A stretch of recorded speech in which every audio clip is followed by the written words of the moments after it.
So good morning guys और आपके क्रिक exam channel में आप सभी का स्वागत है। तो आज के इस वीडियो में 22 अगस्त के इंपॉर्टेंट करंट अफेयर्स को हम लोग कवर करेंगे।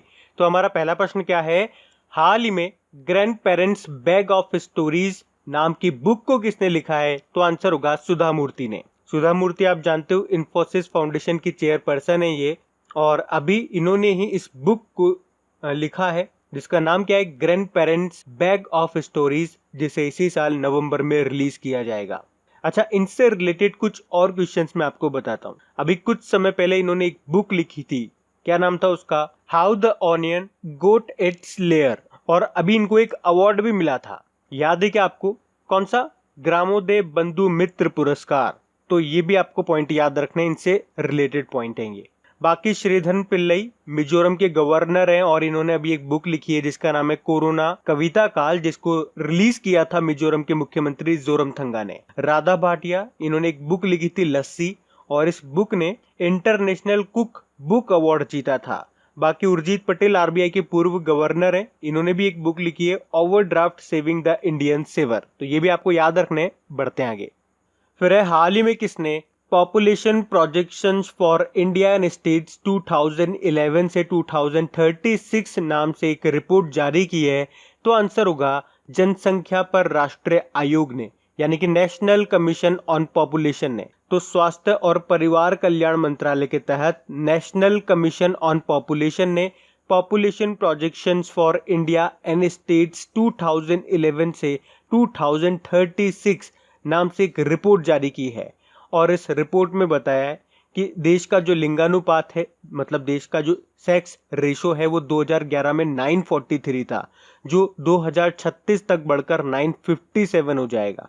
जबकि शिशु मृत्यु दर 2035 के अंत तक घट करके 30 रह जाएगी, और भारत की जो टोटल पॉपुलेशन है वो 121.11 करोड़ से बढ़ करके 151.8 करोड़ हो जाएगी। अच्छा, इस क्वेश्चन से एक क्वेश्चन मैं आपसे पूछूंगा, आप मुझे बताओ वर्ल्ड पॉपुलेशन डे ये हम कब मनाते हैं? तो ये मैं आपको नहीं बताऊंगा, ये आपको मुझे बताना है, क्योंकि ये इंपॉर्टेंट डे है और कई बार मैंने आपको बताया वर्ल्ड पॉपुलेशन डे। बढ़ते हैं आगे। फिर है, हाल ही में त्रिनिदाद एंड टोबैगो के प्रधानमंत्री कौन बन गए हैं? तो आंसर होगा केथ रोवली।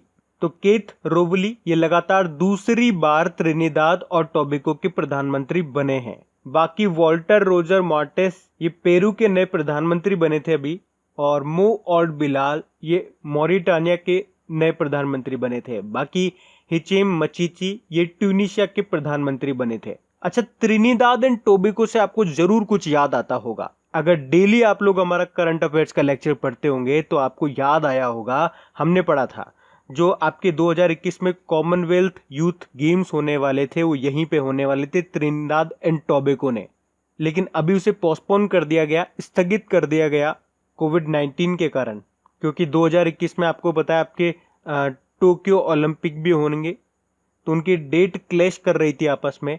तो अब ये जो कॉमनवेल्थ यूथ गेम्स हैं ये 2023 में होंगे।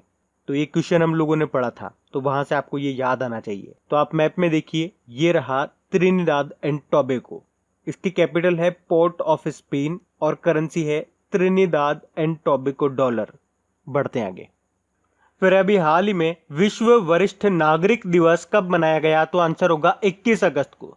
तो हर साल 21 अगस्त को वर्ल्ड सीनियर सिटीजन डे के रूप में मनाया जाता है, और ये दिन बुजुर्ग लोगों को प्रभावित करने वाले मुद्दों के बारे में जागरूकता बढ़ाने और समाज में वृद्ध लोगों के योगदान को चिन्हित करने के लिए मनाया जाता है, वर्ल्ड सीनियर सिटीजन डे। अच्छा, बुजुर्ग लोगों से रिलेटेड एक और डे हम मनाते हैं, international day of older person. कब मनाते हैं? 1 अक्टूबर को मनाते हैं। अब इंपॉर्टेंट डे वाला क्वेश्चन है, तो अगस्त में कौन कौन से इंपॉर्टेंट डे हमने मनाए? 1 अगस्त को हमने मनाया था मुस्लिम महिला अधिकार दिवस। 1 अगस्त को ही नेशनल माउंटेन क्लाइंबिंग डे यानी कि राष्ट्रीय पर्वतारोहण दिवस के रूप में मनाया था। 3 अगस्त को विश्व संस्कृत दिवस के रूप में मनाया। 6 अगस्त को हिरोशिमा डे मनाया। 7 अगस्त को नेशनल हैंडलूम डे मनाया। 9 अगस्त को एक तो नागासाकी डे मनाया था और एक वर्ल्ड ट्राइबल डे मनाया, विश्व आदिवासी दिवस। 10 अगस्त को एक तो वर्ल्ड बायोफ्यूल डे मनाया जिसकी थीम थी बायोफ्यूल्स टुवर्ड्स आत्मनिर्भर भारत, और 10 अगस्त को ही अंतरराष्ट्रीय शेर दिवस के रूप में मनाया था। 12 अगस्त को इंटरनेशनल यूथ डे के रूप में मनाया, जिसकी थीम थी youth engagement for global action. और 12 अगस्त को ही विश्व हाथी दिवस के रूप में मनाया। 13 अगस्त को विश्व अंगदान दिवस के रूप में मनाया, ऑर्गन डोनेशन डे। 19 अगस्त को विश्व मानवता दिवस के रूप में मनाया, वर्ल्ड ह्यूमैनिटेरियन डे। और 19 अगस्त को ही वर्ल्ड फोटोग्राफी डे के रूप में भी मनाते हैं। फिर 20 अगस्त को 3 डे हमने मनाए थे, सद्भावना दिवस, भारतीय अक्षय ऊर्जा दिवस और वर्ल्ड मॉस्किटो डे। और अब 21 अगस्त को वर्ल्ड सीनियर सिटीजन डे के रूप में मनाया। इसके अलावा याद रखना, अगस्त का जो पहला सप्ताह होता है 1 से 7 अगस्त को, वो हम वर्ल्ड ब्रेस्ट फीडिंग डे के रूप में मनाते हैं, जिसकी थीम थी support breast feeding for a healthier planet. पढ़ते हैं आगे। और गाइज, अगर वीडियोस आपको अच्छे लग रहे हैं, मेरी मेहनत अच्छी लग रही है और ये वाकई अगर आपके लिए हेल्पफुल है, तो प्लीज वीडियो को शेयर जरूर किया कीजिए। अगर इन वीडियोस से आपकी हेल्प होती है तो आप लोग मेरी हेल्प जरूर करें इन वीडियोस को लाइक और शेयर करके, ताकि इन वीडियोस को कंटिन्यू रखने में मुझे भी आपका सपोर्ट मिल सके। तो प्लीज इसे लाइक और शेयर जरूर करना। और अगर आप में से कोई इस वीडियो को फर्स्ट टाइम देख रहा है तो इस चैनल को आप सब्सक्राइब कर लीजिए, और सब्सक्राइब करने के बाद में पास में जो बेल आइकन आएगा उसे आप दबाना बिल्कुल मत भूलिएगा, क्योंकि आपको वीडियोस के नोटिफिकेशन तभी मिलेंगे जब आप बेल आइकन को प्रेस करोगे। तो चलिए अब बढ़ते हैं आगे।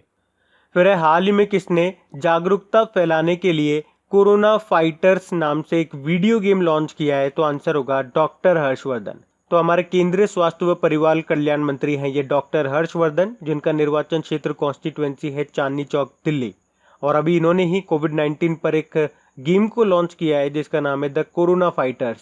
तो इस गेम को वास्तविक दुनिया में लोगों के कार्य को प्रभावित करने, उन्हें सही सावधानी बरतने और संक्रमण से बचने की याद दिलाने के लक्ष्य के साथ डिजाइन किया गया है।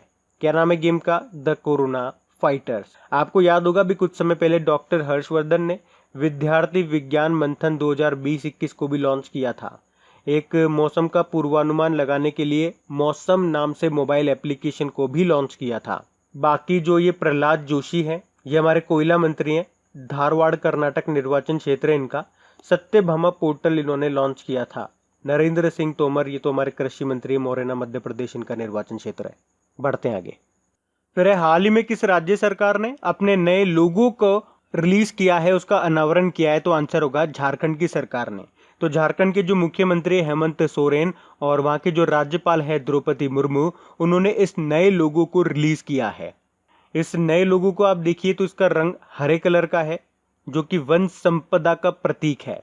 इसमें बीच में आपको अशोक स्तंभ दिखेगा और साइड में आप देखोगे तो 24 आपको हाथी नजर आएंगे और 24 ही पलाश के फूल नजर आएंगे। हाथी यहाँ के याद रखना, झारखंड का राजकीय पशु है हाथी, और पलाश राजकीय पुष्प है झारखंड का। तो ये पॉइंट भी आप याद रखना। अच्छा, अब यहां से लिंक करके एक और न्यूज में आपको बताता हूं।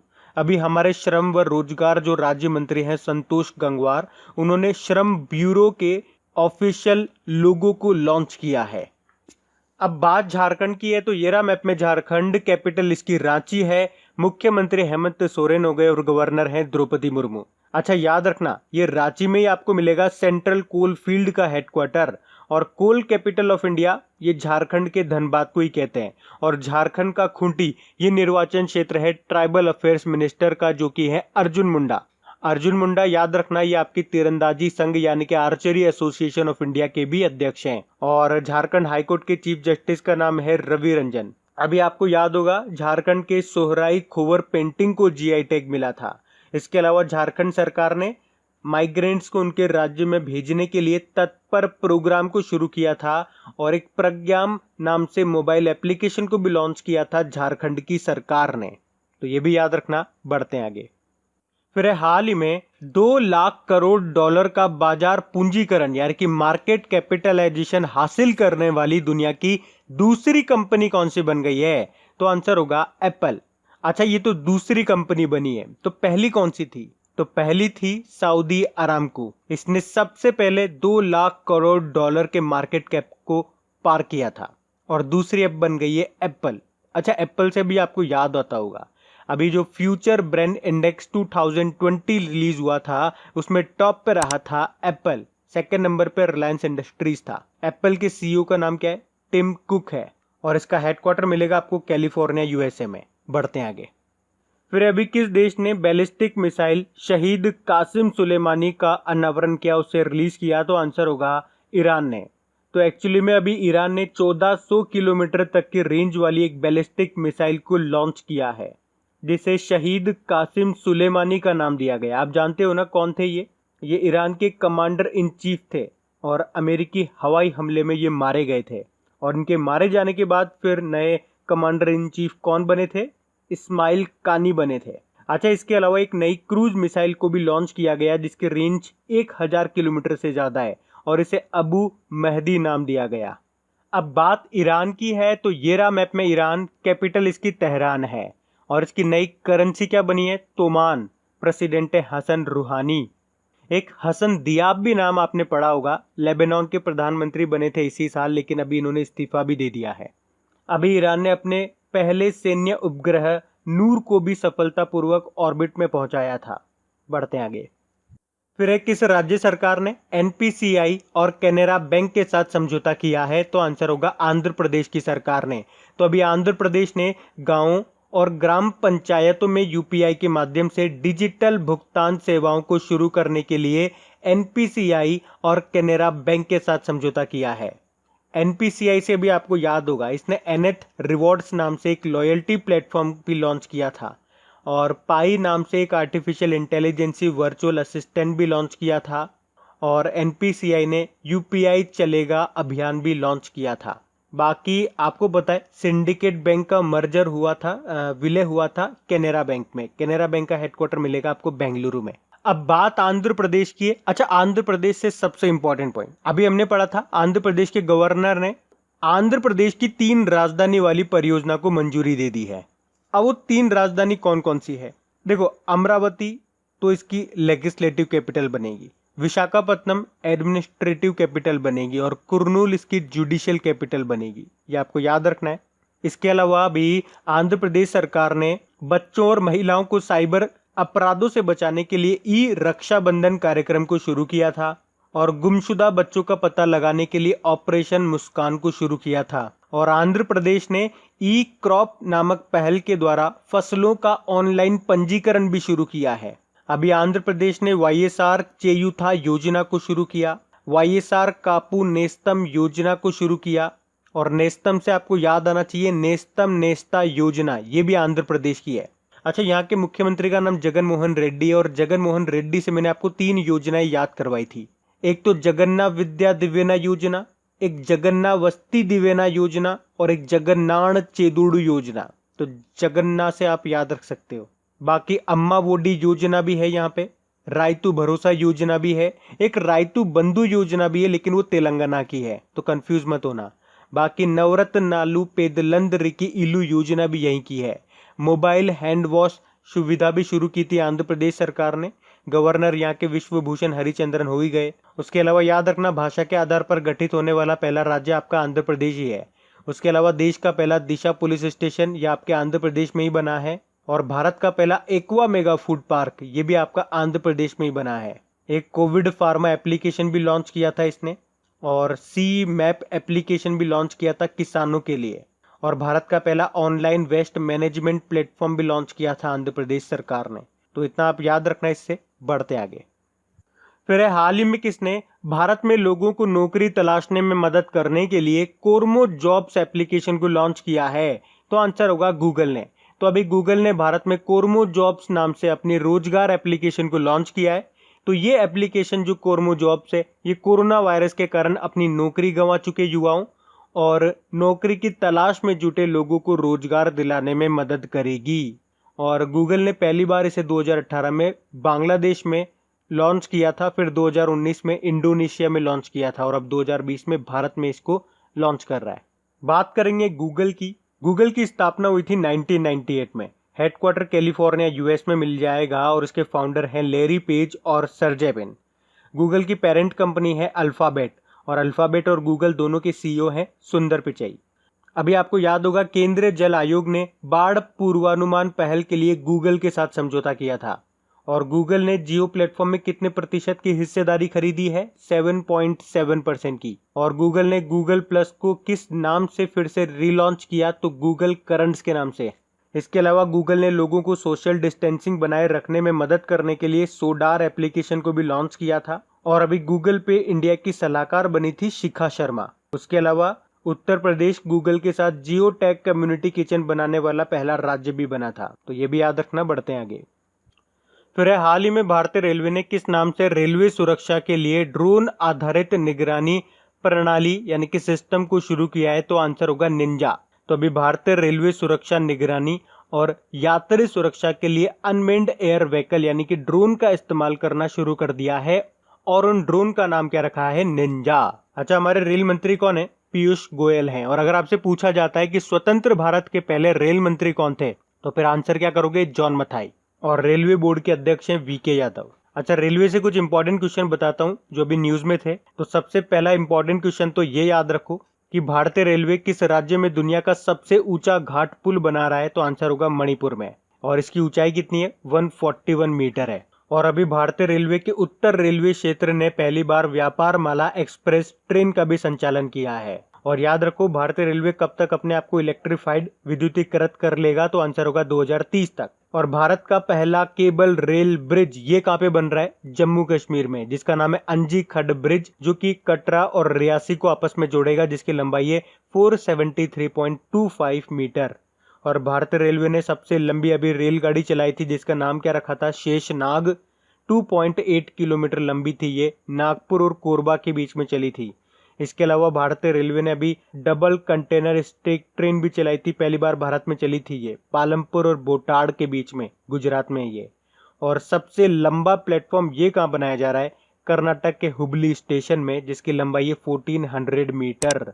एक पॉइंट और याद रखो कि 2023 तक नॉर्थ ईस्ट रीजन की सभी राजधानियों को आपस में रेल नेटवर्क से कनेक्ट कर दिया जाएगा। तो ये सारे इंपॉर्टेंट पॉइंट्स मैंने आपको रिवाइज करवाए जो कि अभी रेलवे से बनते हैं, जो आपके न्यूज में थे, याद रखना इनको। बढ़ते हैं आगे। फिर है हाल ही में इक्वेटोरियल गिनी के प्रधानमंत्री कौन बन गए हैं? तो आंसर होगा फ्रांसिस्को एशुए।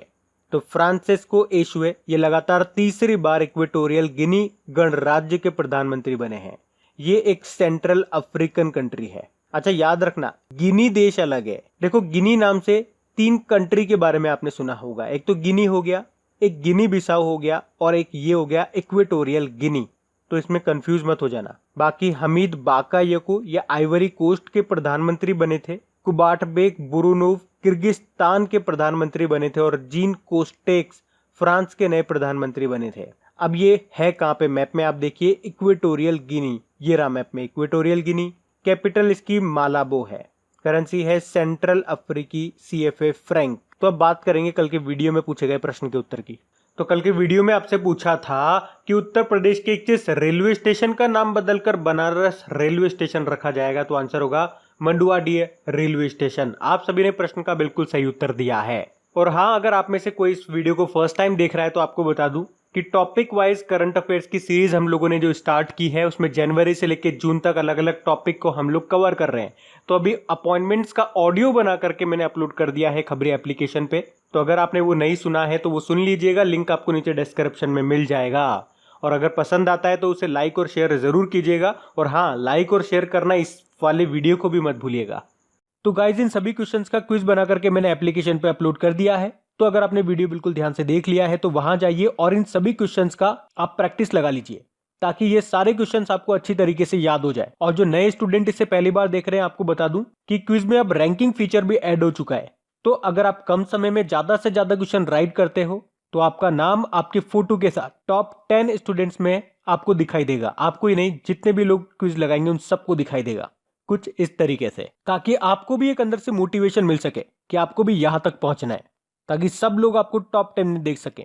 और वैसे भी आप तो आपके इन करंट अफेयर्स का रिवीजन करवाने के लिए मैं इसका ऑडियो भी तैयार कर रहा हूं। तो दिन में 4 से 5 मिनट निकाल करके वो आप ऑडियो सुन लीजिए, ताकि आपका इन करंट अफेयर्स का फिर से रिवीजन हो जाए। क्योंकि आपको पता है चीजों को पढ़ना इंपॉर्टेंट है, लेकिन समय समय पर उनका रिवीजन करना बहुत ज्यादा जरूरी है।